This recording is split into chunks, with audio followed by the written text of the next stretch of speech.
to the Nova podcast. I'm Rebecca McFall, a violinist with the Fry Street Quartet, which is in residence at the Kane College of the Arts at Utah State University. And we're also currently serving as co-music directors for the Nova Chamber Music Series in Salt Lake City. This is episode 4 of the Crossroads series, and the subject is food. Recently, my colleagues in the Fry Street Quartet, alongside physicist Dr. Robert Davies, premiered the film version of Rising Tide, the Crossroads Project, a multidisciplinary performance project addressing issues of global sustainability. To talk a bit more about this project, I'd like to introduce my co-host, colleague, and full disclosure, also my husband, Rob Davies. Hi, Rebecca. Thank you. And hello, everybody. I'm Rob Davies. As you heard, professor of physics at Utah State University, focusing on global change and critical science communication. And as you heard, co-creator of the Crossroads Project, along with my friends, the Fry Street Quartet.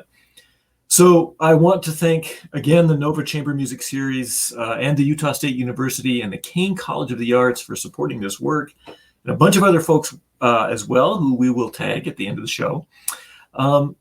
So just a few words about Crossroads as before we get going. And so Crossroads is about the rules of nature, as many of you who have seen the film will know, and the rules of civilization and their current misalignment.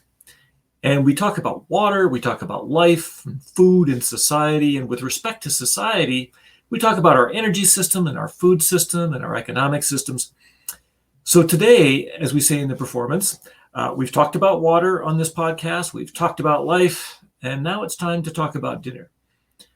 And so if you haven't seen the film, you can view it for free. The Nova Chamber Music Series is making it available on YouTube. We'll put a link in the comments below and in the banner below me. But just to start off today's conversation, here's just a taste of how we talk about dinner, as I say, in the performance. So we'll just take a look at a short clip here. We need to eat. And we've talked about water and we've talked about life. It's time to talk about dinner. And there are pieces of the biosphere, very special pieces, called primary producers or autotrophs. Special, well, because they feed everyone else. They're in the oceans and they're on land, and most of them are microscopic. In the oceans, phytoplankton underlie all. Thousands of microscopic species living near the surface, in the light, moving energy from sun to substance and nourishing everything. Like krill. And together, phytoplankton and krill feed the whole of the oceans, from the tiniest creatures to the grandest. Along the way, phytoplankton produce half the world's oxygen, half the breath you just took. Produced by these fine fellows, thank you very much. Now on land, we're tempted to think of plants as primary producers. But no. You see, underlying plants is soil. And I'm not talking about dirt. This is rock, pounded to clay by water over millions of years and then infused with life. So that's a little example of how we're talking about it in this part of the performance called Forage, which is looking at the foundations of Earth's living systems, what it is that feeds everyone else. And there's one more piece that I want to play for you today, and that's a little bit later in the performance when we're talking about humanity's different systems. And this is what we have to say about humanity's system of food. Anthroposphere is also industrial food. A system of food feeding billions by draining the land of water, washing away the soil, and emptying the oceans of life. No longer a system of agriculture for human well-being, but of agribusiness for shareholder return. This is a high input, high waste, low diversity, high impact system of food in overshoot that we absolutely know will not last because physics supersedes math. Well, So clearly we're trying to cover quite a bit of ground in just a short amount of time in this performance.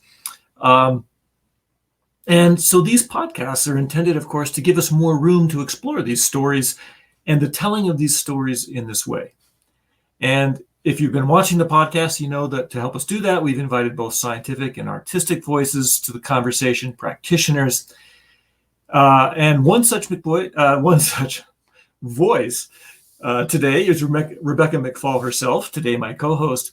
But we have another very special guest with us whom I'm very excited to have here. I've been a big fan for over a decade, and this has been an opportunity to get to know this person much better, and we're very excited to have him here today. So Rebecca, could you tell us who's joining us today? Yes. Our guest today is Chris Smaje. And in his own words, he's a former social scientist, an improper farmer, and author. So Chris has co-worked a small farm in Somerset, southwest England, for the last 15 years. Previously, he was a university-based social scientist working in the Department of Sociology at the University of Surrey and the Department of Anthropology at Goldsmiths College on aspects of social policy, social identity, and the environment. Since switching focus to the practice and politics of agro-ecology, he's written for various publications such as The Land, Dark Mountain, Permaculture Magazine, and Statistics Views, as well as academic journals such as Agro-Ecology and Sustainable Food Systems and the Journal of Consumer Culture. Smaje writes the blog Small Farm Future and is a featured author at resilience.org. Chris, you're joining us from Somerset today, I think. Welcome, and thanks so much for being with us for this discussion. I gave a very short bio of you, but I'd like to invite you to tell us more about yourself and perhaps specifically about the pivot point in your life that kind of took you back to the farm. Yeah, good question. I wish I had a good answer to that. Yeah, I mean, I studied anthropology as an undergraduate degree in London and here in England, and I guess I got interested in peasant farming then, and partly in terms of the way that peasants, are partly growing food for themselves, but are partly locked into these bigger global systems. And I was kind of interested in how, how that figured in their thinking. Funnily enough, at that time, I knew absolutely nothing about growing or farming myself. It was kind of an intellectual sort of interest. And then, the way life works, I ended up kind of doing other things and putting that aside for 10, 15 years, not really focusing on food or farming or environmental issues at all. And then I sort of gradually switched into the fact that, we had these big issues, climate change. This was sort of in the late 90s. Climate change was, people were beginning to talk about this as a big issue. And I started, maybe you get to a certain age when you start thinking about, where does my food come from, and sort of getting interested in gardening and so on. And I suppose at the same time I was feeling a bit stuck in a rut in academia. So I made this kind of crazy decision along with my wife to jack it all in, get a bit of land down here in Somerset and start being a farmer. As I say, maybe not a proper farmer. So I started doing that. Started growing vegetables basically on a small commercial scale, selling them. We call it a veg box scheme over here, like a community supported agriculture kind of thing, where we were growing vegetables and selling them to people we live on the edge of a small town here of about 25,000 people.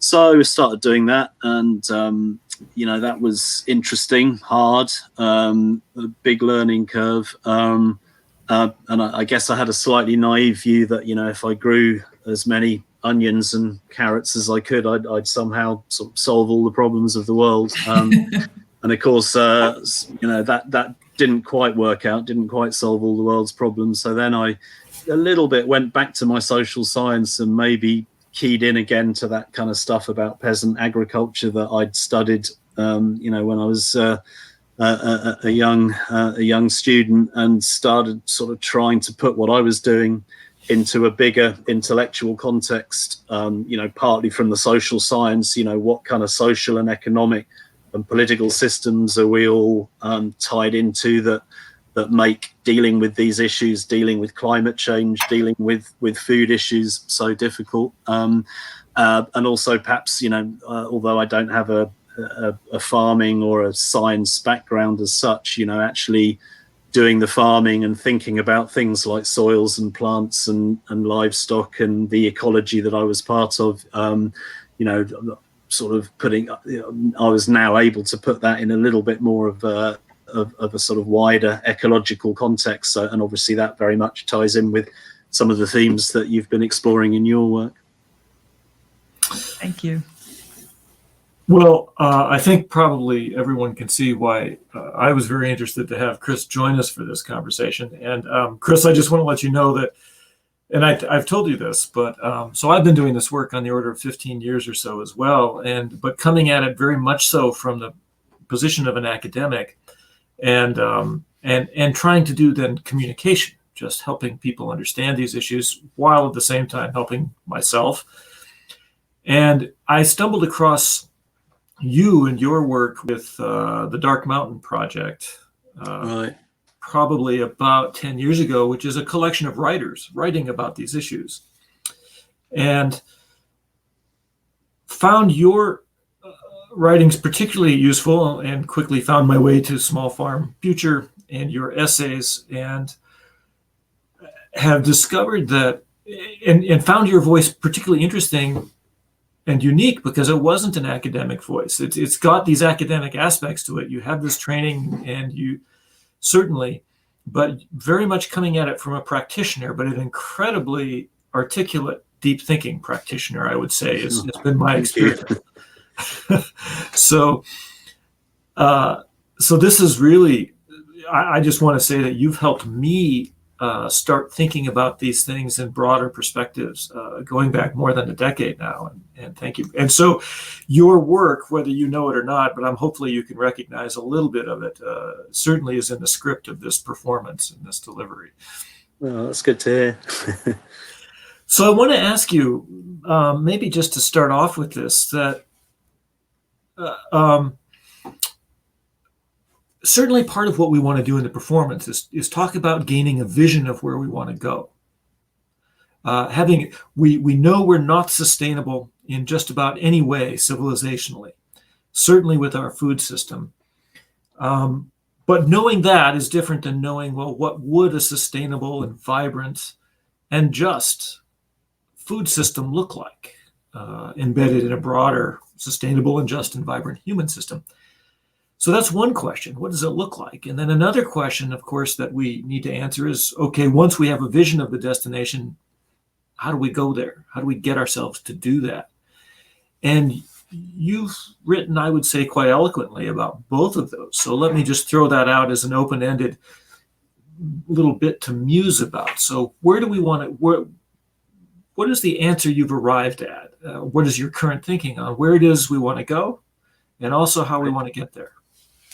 Okay, tough questions. Yeah, I mean, as you know, I've just written this book, A Small Farm Future, where I sort of try and go through a lot of this stuff. And part of what part of my thing in that book is to say that there are no answers, basically, and not in a kind of despairing sense that there's nothing we can do, but in the sense that there's no sort of magic bullet solutions. There's no kind of one single thing where it'll make it all right. So we've got a lot of tough decisions and tough trade-offs that we're facing. But essentially, I mean, the clue is in the name of the book, I guess, or in the name of my blog. Essentially, I'm arguing that we need to relocalize our economies and relocalize production. And I'm kind of arguing that's going to happen anyway. I think it's unavoidable. It can happen in some better ways or some worse ways. So, part of what I'm about is trying to find some better ways in which it can happen. But I think, as you show very eloquently, in your film, the status quo, the present way we're doing things is entirely based on cheap fossil energy, which is not sustainable in the long run, and that's going to have all sorts of economic and political knock-on implications. So we've got to rethink this, and if we sort of let it go by default, I think it will lead to a lot of conflict that's going to sort of end up with us, being in sort of economic strife locally. So what we need to do is try and build a sort of new agrarian local economies in a more convivial and congenial way. So that's kind of where I'm coming from. I mean, the sort of some of the underpinnings of that are partly, I think, if we have more people and an economy that's kind of basically grounded in the ecological potentialities of our local landscapes, we get better feedback. I mean, one of the problems, I mean, again, you've shown all this very nicely in your film. We've got this kind of globalized system where the resources that we're using, the food we're buying, what we're consuming is coming from somewhere else, somewhere that we don't know. And we really know what effects it's having are. So, one argument for a small farm future is, if we're producing our livelihoods more locally, the consequences of our actions come back to us, and we can adjust accordingly. I guess there's also a whole series of arguments about ecological efficiency, where again, the cheapness of fossil fuels, the cheapness of energy has broken open the sort of little feedback loops and little mechanisms that we can otherwise use at a much lower energy cost to sort of do the sorts of things we need to do. So, I mean, a classic example here on our farm is we have composting toilets. Our liquid and solid wastes, shall we say, get collected up. We don't use any water. We're not flushing it away somewhere else using high energy water to take it away somewhere else, process it, and then sort of have it as a waste disposal problem. We're creating our own compost using the nutrients there to go back very carefully, I should add, especially if any of our customers are listening. We don't use the solids to, we don't put it straight on our salad plants that we sell, and that's where, that's again where modern learning, what we know about microbiology and so on, can be very important in getting these systems better tuned. But ultimately it's a kind of low input, low impact system. And it's much more ecologically and biologically efficient. So there's all sorts of ways in which the households that we live in, can then interact with the gardens and the fields around us and the woodlands. We've got to get all this sort of balance of the domestic and the cropland and grassland and woodland. We've got to rethink that. So that's another way in which I think the future is going to be a small farm, a more local future. And then also, I guess, rethinking the economy beyond fossil fuels. We've got to invest in low carbon economic sectors. We need to find work for people, good, fulfilling work in low carbon sectors. And there's any number of those, education or music that you guys are involved in are good examples. Various types of caring work, healthcare, and so on. But farming is clearly a crucial one. I mean, it still employs more people globally than any other single industry. And not all of those people are having a great time, but that's, again, partly because of the bigger systems that they're tied into. So we've got to get more people into a more labor intensive, but hopefully a congenial type of farming. And agriculture, I mean, there's whole debates that you would know better than I do, Rob, about all the issues about soil carbon sequestration and so on. And we can get into all that, but basically farming has the capability of being debatable whether it can be negative carbon, but it can certainly be less of a carbon source than it presently is, and it can provide, it can provide us with a lot of our material needs and our livelihoods in a low carbon local way. So that's the sort of why. The how, shall I pause or launch into the how? That was a kind of a brilliant, very succinct exposition of just a few of the many ways that farming is so important. And you brought up one thing just now, so we'll come back to, and we'll come back to the question and finish it. But I think this is a good segue. One of the things you just brought up is that agriculture still employs more people than any single industry.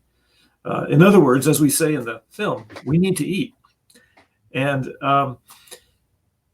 it's something that occupies our minds in a way all the time. And of course, part of trying to tell the story in this way with the film is connecting with that viscerally. And I think one of the things that does that is the music. And I want to bring Rebecca into this because I know Rebecca has some pretty, I think, thoughtful considerations as to the connections that get made, hopefully for an audience here. And to introduce that, let's play this clip. This is a little bit of the music for the forage part of the performance that's really addressing this notion of how we feed ourselves. So it is we also know. All is not well in the oceans, and all is not well on land.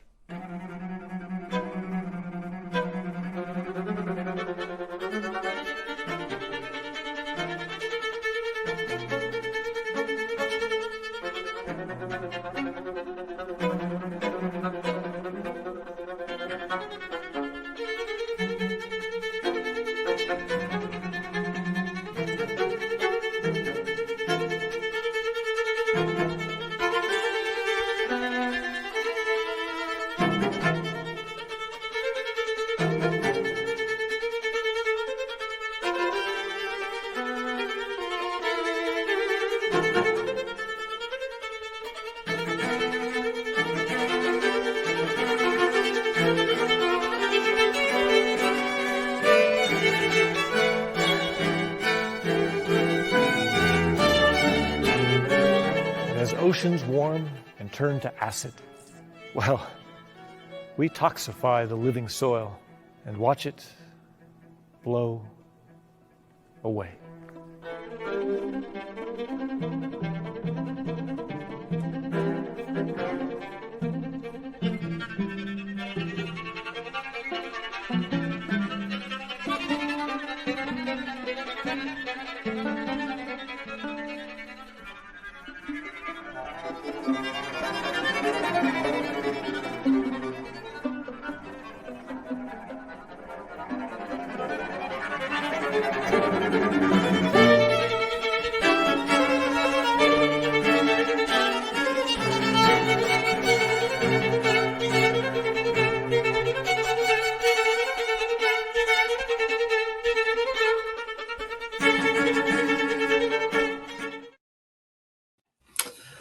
Okay, well, that's about half the movement from Laura Kaminsky's piece Forage.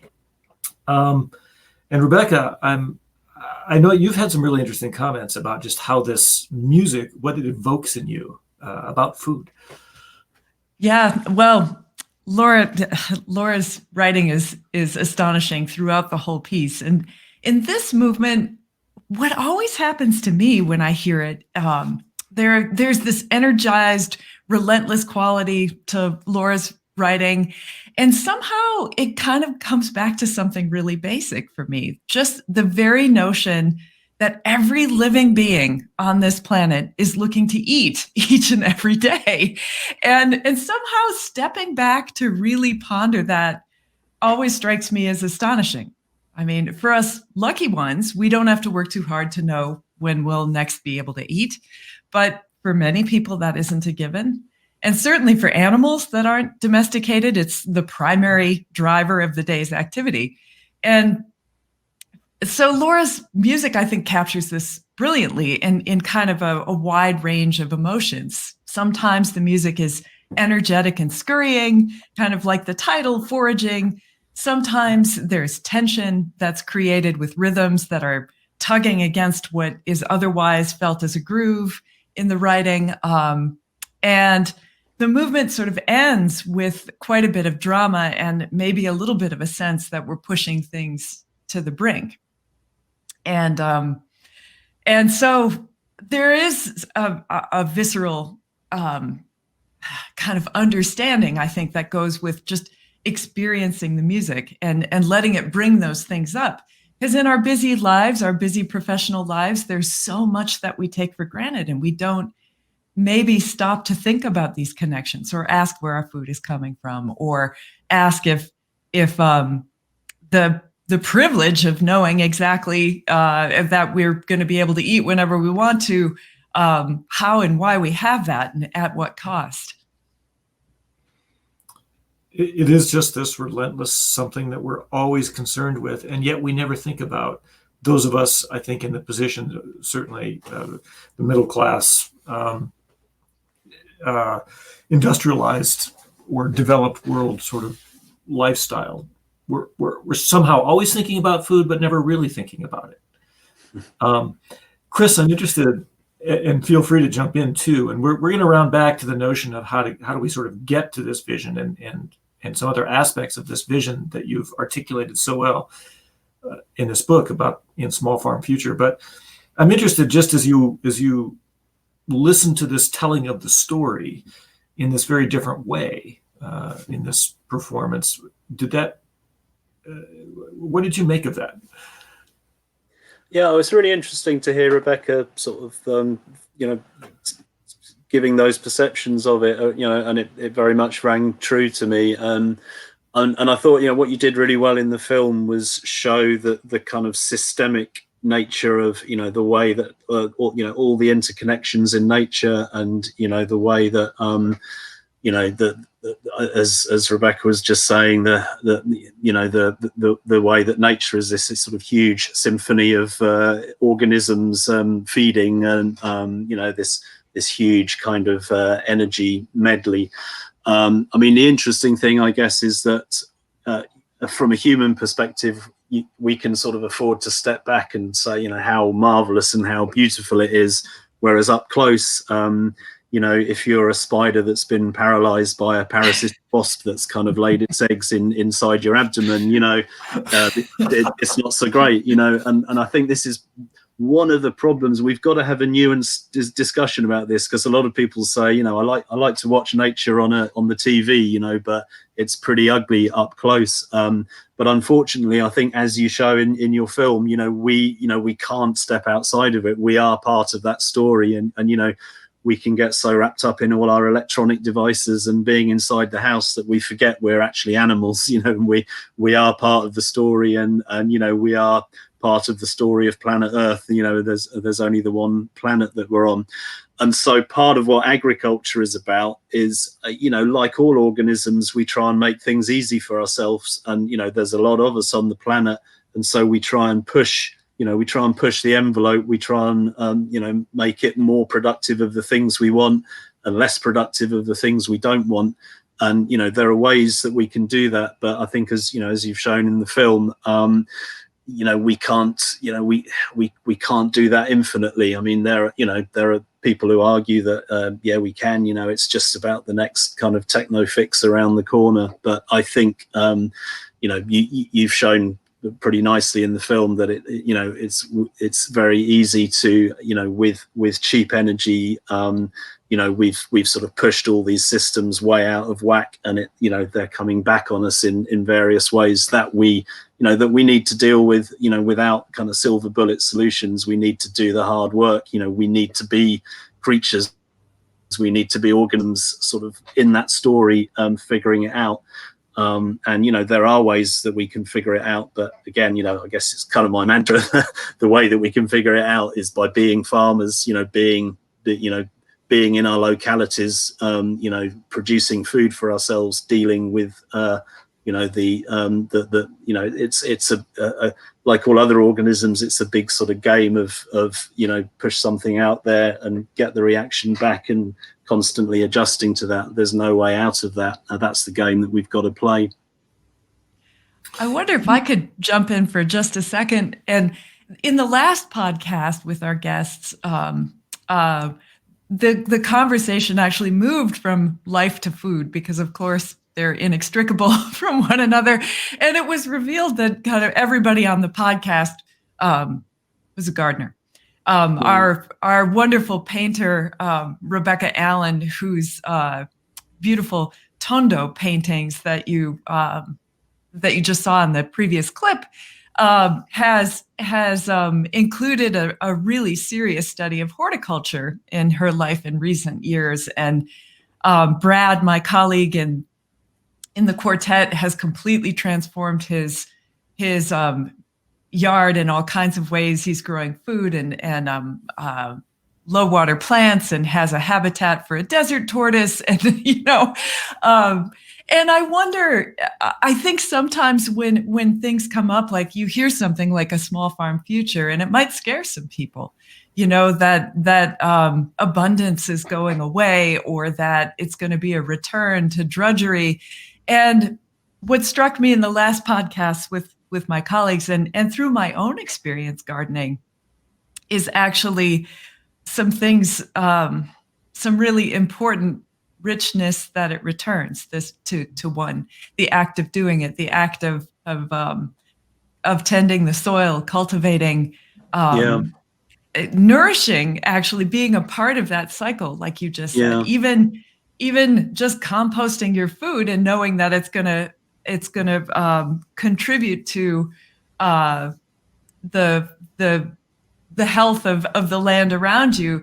There's a satisfaction in that. And so I wonder if we could talk a little bit about what might be gained in I mean, beyond just the abstract notion that we better do this or else.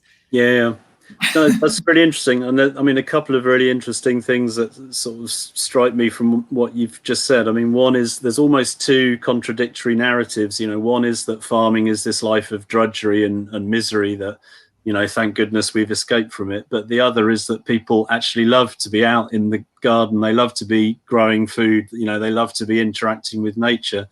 And to some extent, both of those narratives are true. But, obviously what we need to do is sort of accentuate the second narrative and try and minimize the first narrative.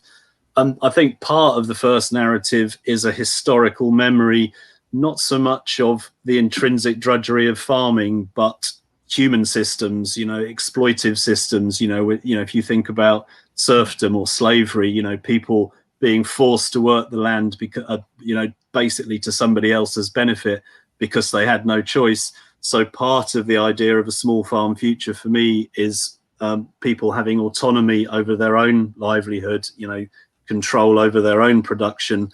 And that can be, I'm not saying it's necessarily easy. I think there are difficulties that we have to confront. But, hard work is often, I talk about this a little bit in my book, we sort of, many aspects of our culture, we say, it's great, we're hardworking people, that's a good thing. And then people say, well, I don't want to work hard on a farm. Well, a bit of physical work, people are going down to the gym, doing all sorts of crazy things to keep fit, So, nobody wants to be hoeing, a mile long row of cabbages all day. So we need to have a more nuanced debate about that, but we need to focus on the positive story about gardening, which is that it's a good thing to do. It keeps you fit, it gets you outdoors, connects you with nature, produces food that that's part of the cycle of nature that we're part of.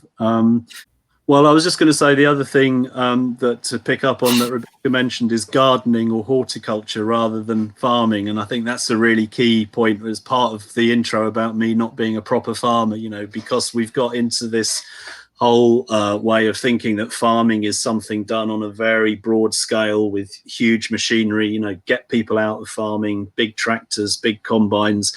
and it's really a very small number. You know, 65% of the global cropland is devoted to just 10 commodity crops, and you know, we're talking about things like wheat and soya and so on.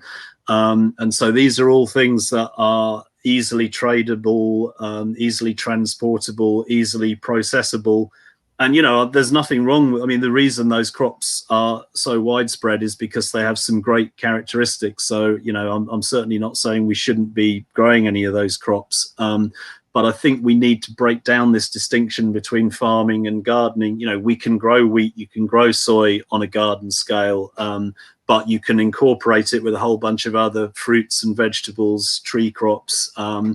And, you know, that I think we need to be getting into that mindset, you know, that part of the problem that we've got, you know, we can sort of debate, you know, the issues that you raise in the film about soil erosion and so on. You know, there's some different perspectives on that. Partly this has arisen because, you know, where I am here in southern England, it's quite a friendly environment for farming.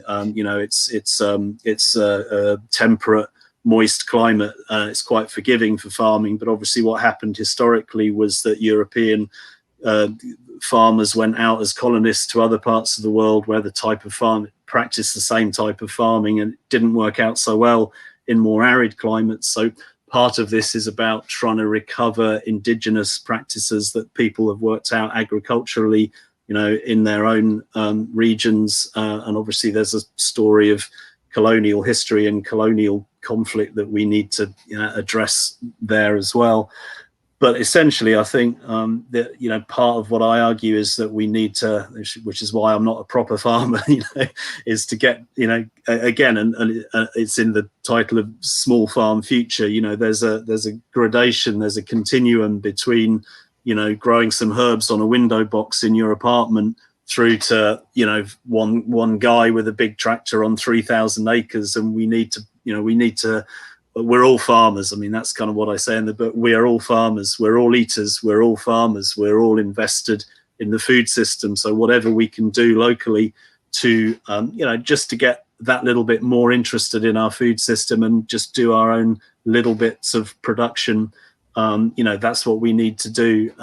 But certainly diversifying, certainly thinking about, you know, not just wheat and soy, but, you know, also about vegetables, fruit, tree crops, interaction between grass and cropland, where livestock fits into all this. You know, all of this is kind of back in the mix, and you know, we need to be discussing it much more urgently, I think, and in a more nuanced way than we sort of generally have in recent years.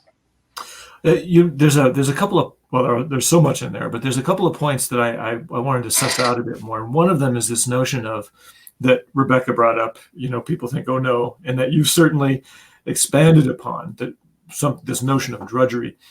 But what you're proposing, your vision of a more sustainable and just and vibrant food system, number one is it's embedded in transformed other systems as well. I think we'll come back to that. But the other thing is, it's important to point out, I don't think the vision, while there's a lot of notion of reconnecting to lost knowledge in lost ways, and often those are indigenous, as you talked about. So there is that aspect that I get out of what you're talking about, but you're also not advocating for returning to sort of a 19th century farm lifestyle, right? Yeah, I mean, it's about, I suppose it's about a more nuanced debate about technology and you know, the choices facing us. So we get into this terrible duality that, you know, the past was awful and, you know, the future is great, and we need to kind of get out of that. You know, this is not a nostalgic argument about, you know, how it would be good to live like the 19th century, but it's an argument that if we look back, you know, we can use whichever technologies we want. You know, there's no, you know, there's so much invested on this notion of sort of high tech as a kind of aesthetic of the future, that it's going to, you know, we're going to get sort of richer and more sedentary and more urban. And I mean, you know, we don't have to, you know, that to me is not a particularly appealing vision, and we don't have to buy into it. But that doesn't mean that, you know, there are no aspects of modern tech. You know, I mentioned the example of sort of microbiology and how we understand composting much better now than we used to.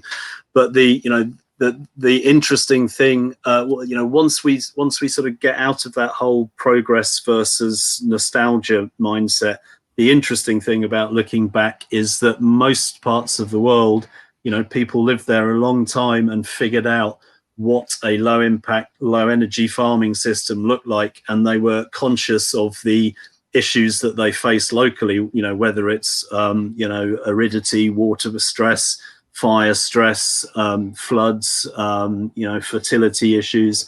And so we can learn from that. It's basically all I'm saying. We can learn from that. And once we've sort of abandoned this notion of some kind of high-tech urban sort of disembodied existence, we can apply techniques that people used in the past because they were good technological solutions to ongoing. We still face all these problems of aridity, fertility, flood or drought or whatever, fire, and we can look open-mindedly at the answers people had in the past and say, oh yeah, we can draw on that and use that in our farming, not sort of mindlessly replicate it because it's like some rural museum. It's about learning from the totality of human experience, and people in the past had faced this and thought about this and figured out ways of addressing it that we can learn from. That's pretty much all I'm saying.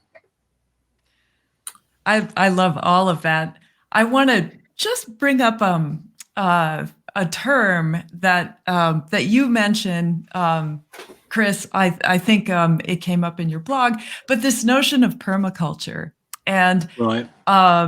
And it's a notion that I've been pretty interested in for a number of years, and I think it's so the idea in my mind, the way that it lives, is it's the study of how things intersect. How do you put things together so that they systemically work to support one another? So in permaculture, there's this idea that you can create plant guilds, and you have an overstory and an understory and different kinds of root systems that all work together to actually, amend the soil in ways that the idea is you put the right things together and it needs very little help from humans.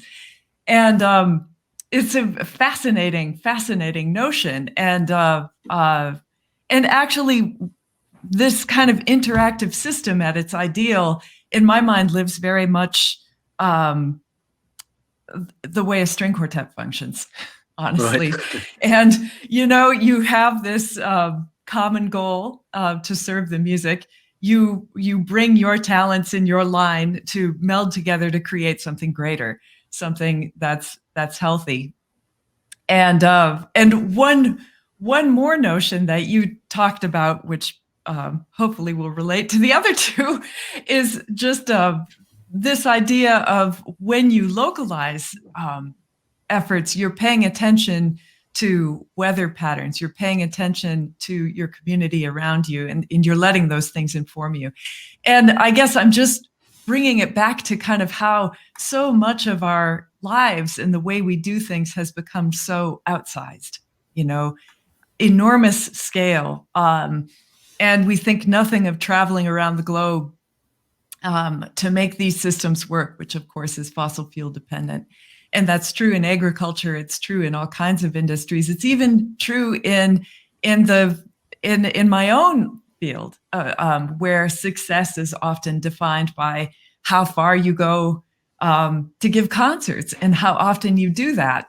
And I think in my work with the Crossroads project over these last years, I'm also trying to do the work of reimagining what that field looks like. And I should just say that while we're talking about the food segment, there's also in the performance, the last segment is called Reimagine. And this is what's so exciting about your work and inspiring, Chris, is that you are really doing this work of reimagining how these systems can work and function.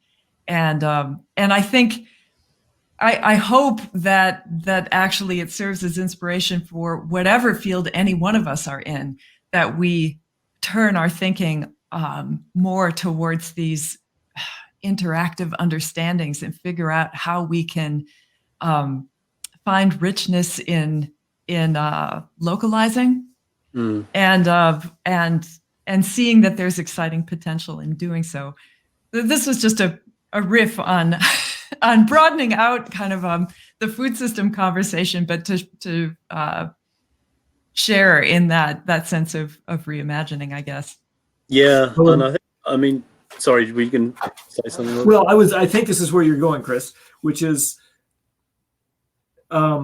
this notion of localization. I think you've written quite eloquently about how that works only if other things, localization of agriculture works only if other things are transformed as well. And maybe you can discuss that a bit.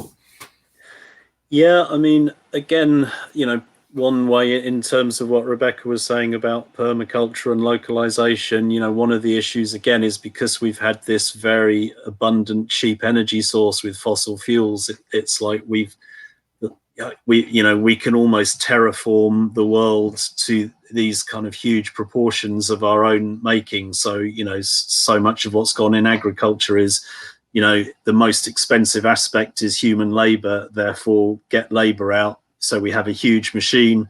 Well, then the huge machine needs to have a huge space to work at its most efficient. So, the hedgerows come out, the woods, the boundaries come out, and then, that sort of the cheap energy and I mean, you show it again nicely in the film in terms of, the sort of globalization of the economy and consumerism. You get this whole sort of systemic structure that kind of drives this uniformity at the local level, which is not serving local needs, and then it becomes very difficult for people to kind of reconfigure that to local needs.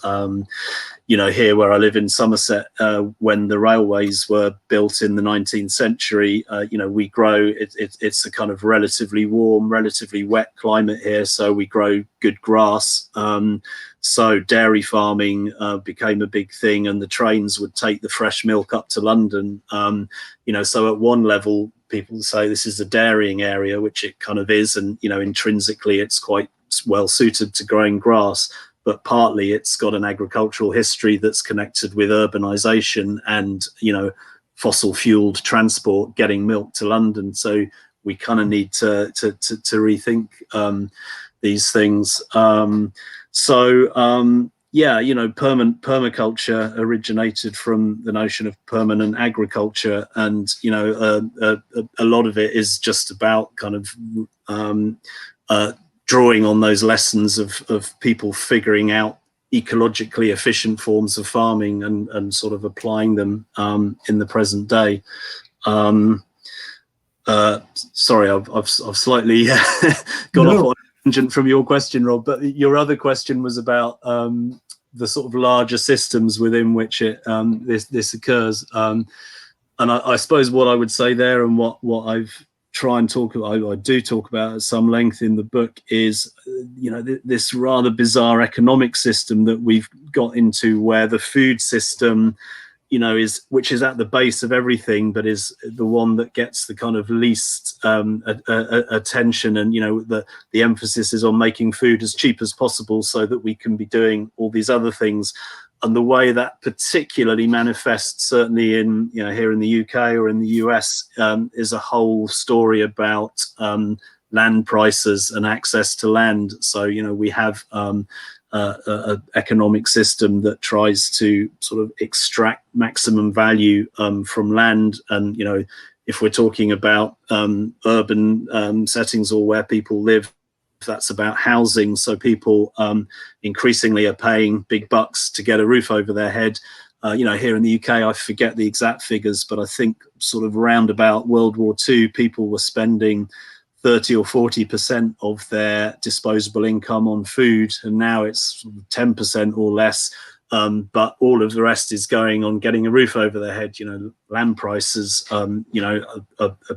are skyrocketing, and I talk about that in the book in terms of sort of economic theories, Ricardian rent, and so on. So again, that's another thing we need to do, is get better collective access to the land that we need to live on and grow our food on.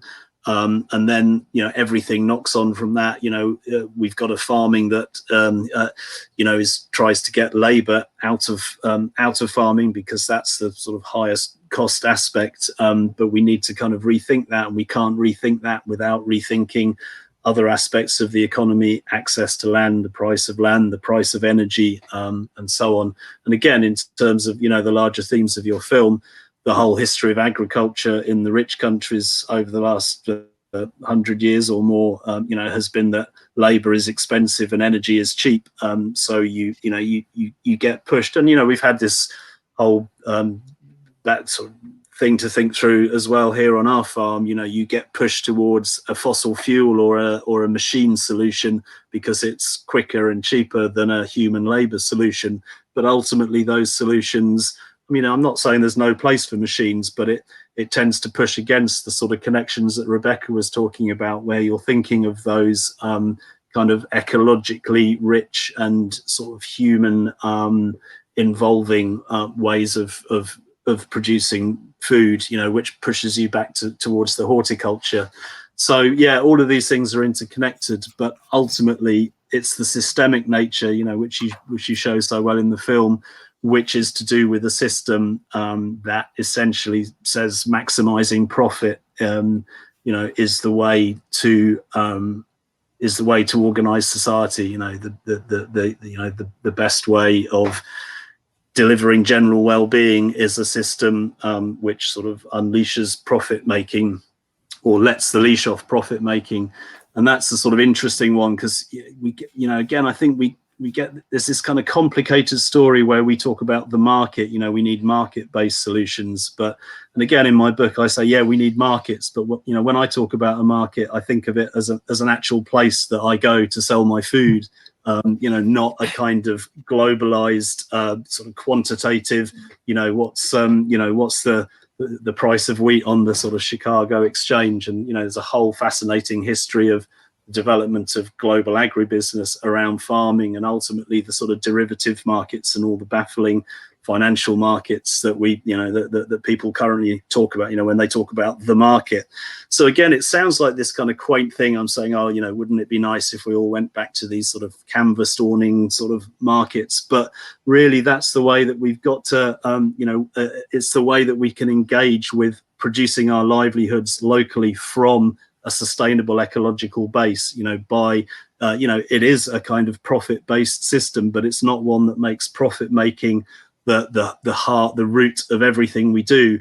You know, if you make it possible for local farmers to make a decent, you know, not an extravagant, but a decent income from getting to the market and selling their wares, then we're kind of operating locally within the ecological base.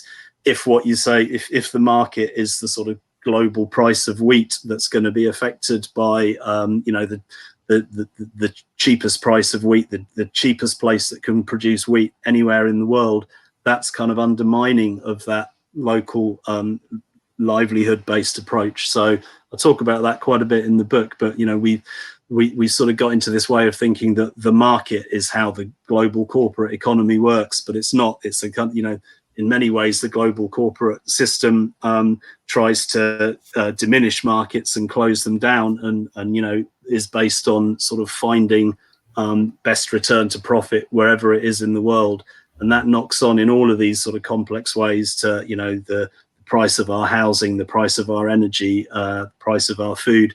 And I mean, it's a big task, but we've, you know, in the light of the crises that you show so well in the film, we've got to rethink this whole thing absolutely entirely from the ground up. So I know Rebecca has quite something she wants to bring up here, which I know is going to be good. I just want to tie this up with something you yourself have said, Chris, or I just read. You said small scale local agrarianism isn't well suited to generating salaried work, but it is well suited to generating livelihoods. And I think that's just such a fabulous perspective. I sometimes say that where we want to get to is where the goal is not making a killing, but making a living. Right. And so exactly. I think that notion of the markets and really bringing it down to the local level is such a nice visualization of that. Rebecca. Right. Well, as I was listening, a sort of snapshot of my life that haunts me kept occurring to me, and this is, getting to the airport at some ungodly hour to make a flight. You get there, you're starving, and you maybe buy a coffee. It's got a plastic lid and it's a disposable cup, and you're hungry, trying to eat healthy, so you buy a banana, which has been individually wrapped in plastic and is like $3. And working on this project, that whole scene is something that haunts me. And that's not to say that what I do as a performing musician and sharing music with other people and in other places has this wonderful richness. And I'm not rejecting that, but I think once again this kind of how we define success and how we define health is needs to be under scrutiny kind of at all levels. And I want to give a shout out actually to Nova, which I am, as I mentioned, my quartet is serving as co-music directors for, because Nova does such an excellent job of featuring local artists and local musicians. And Utah has an absolute glut of wonderful musicians. And it's adventurous programming. And I think Nova deserves to be seen as a model for the way that the artists are invested in the community and reflecting back what the community is interested in and going through, and vice versa. The community is supporting its local artists in this notion of supporting livelihoods on a local level rather than needing to engage in this kind of corporate global system, which is hard to stake a claim in. But staking a claim in your communities is something else entirely and has all of these other benefits that go hand in hand. On a practical level, certainly a lower carbon footprint, but also richer connections with people that you see and interact with. And I think I just wanted to mention that from the perspective of my field and my world, that actually this perspective is so useful kind of wherever you are with whatever you do. Yeah, it's really interesting. And I mean, one thing I would want to emphasize is, I guess in the book and generally in the alternative farming sector, we're always talking about localism, make it more local. And to some people that can sound a bit exclusive, like you're turning your back on, other parts of the world. And that's absolutely not the case. And obviously music is a great example of where, the connections that we can have with other people globally are potentially endless. An amazing thing about human culture is how much we learn from each other and teach each other new things and introduce, new plants and new types of farming. The possibilities to learn and interact with each other and create rich culture are endless, and I think ironically they're better if we are grounded in our in our own locales and in producing our own livelihood. It's not about sort of turning your back on how other people do things or other people's cultures or knowledge. It's about grounding an economy that then that can then reach out in a more in a richer way than the sort of uniformity that we create by globalization. So yeah, that's really key. And I mean, I'm trying to sort of practice what I preached a month or so ago. I basically tried to live for a week, which is not a very long time, only from the produce on my own farm, without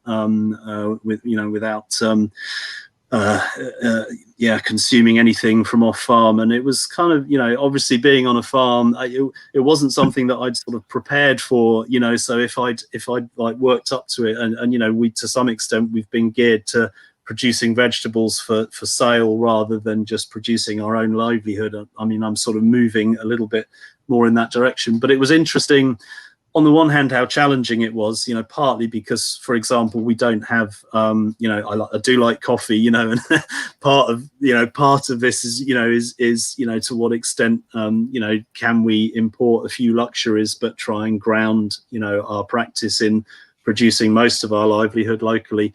But yeah, a nice milky coffee in the morning is something that I like a lot. Obviously, I can't produce coffee, and we don't have dairy animals on the farm, so that was a little bit of a struggle. But there are substitutes that we can create locally. A friend of mine here locally, gave me these salted sloes, blackthorn kind of wild plums, which were the best olive substitute that I've ever tasted. But I would, it's so much easier to go to the store and buy a jar of olives than to think about what we have here locally that might do the job. But the interesting thing was, because I was living off my on-farm diet, it made me explore my own farm and think about, we've got the sea buckthorn and blackberries that normally I might think, I can't be bothered to walk down to the other side of the farm and spend ages picking these fiddly little berries. But because I was doing it and grounded in it, that's what I did, and it was great, and it completely added and enriched my diet. Obviously, I kind of had to spend a little bit more time doing it, but that takes us back to this whole discussion we've been having about how we value our time compared to the energy, compared to biodiversity, compared to other economic sectors. And these are the things, we're starting from a difficult low base, but these are the things that really we need to be engaging with much more urgently, I think. I think that's just a wonderful sort of wrap of this notion of, we know we have to change things, and that makes all of us nervous on all kinds of levels. But when you start to realize that involved in that change, that experience that you just described, is also a prod of you're being pushed to explore the things right around you. Right. We can all relate to the fact that here in the town that I live, if there's a restaurant that opened recently, I won't know about it. I learned everything I was going to learn about this town in the first year, and now I don't explore as much. And I used to, pre-COVID, say, oh, well, when I go to a new city, when I go traveling, well, then I'm going to explore. But I don't explore what's right in my own backyard sometimes. Yeah. So, Chris, I just want to thank you again for taking the time to talk with us. For those of you who are interested, Chris's website, smallfarmfuture.org, is fabulous. His new book is fabulous. And in terms of envisioning both our food system and connecting it to the larger systems around us, I just can't think of a more erudite, interesting, soulful voice than Chris's. So I strongly urge everyone to explore his essays and work further. And I know we've got a few more people to thank. So thank again, Chris. We've got a few more people to thank. Rebecca, could you help us out? Absolutely. Yeah. And a heartfelt thank you from me too, Chris, for joining us today. And we have a list of season sponsors who we need to thank. As my colleague Brad said at the last podcast, it takes a village. So we'd like to thank the Utah Legislature, Utah Division of Arts and Museums, the Lawrence T. and Janet T. Dee Foundation, the Salt Lake County Zoo Arts and Parks, the George S. and Dolores Dore Eccles Foundation, Isotope, Salt Lake City Arts Council, the Cultural Vision Fund, Dominion Energy, Rocky Mountain Power Foundation, the Alice M. Ditson Fund of Columbia University, and the Aaron Copeland Fund for Music. Thank you all so much for joining us today.